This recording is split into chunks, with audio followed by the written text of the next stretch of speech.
subscribe teman-teman semua sebelum kita nonton video ini. Jangan lupa like, komen, dan subscribe biar channel kita semakin maju dan bermanfaat ya teman-teman semuanya. Karena subscribe itu gratis, nggak ada lihat. Oke, di subscribe, oke, di subscribe.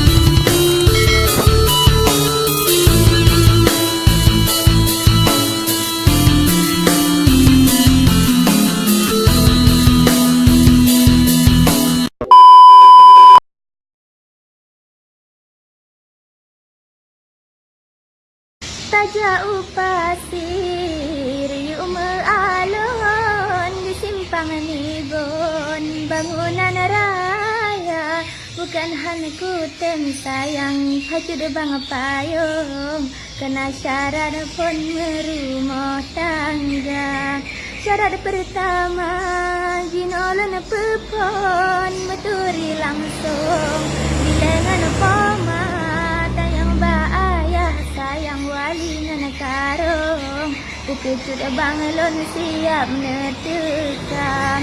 Syarat kedua hacu de bang payung benapang pun merumah tangga dengan agama bang tanggung bejir ke ulun ke makmum gada.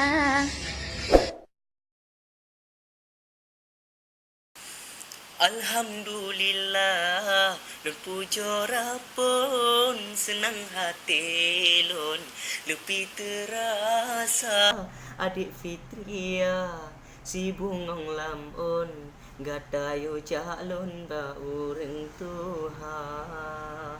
Pujo balangsa na umpung cium, pujo barambung umpung cempala dari Bandade Jino abang tren merumpuk langsung on urang Tuhan. Munyo ke pangkai abang YouTuber, abang blow langsung leboh Avanza.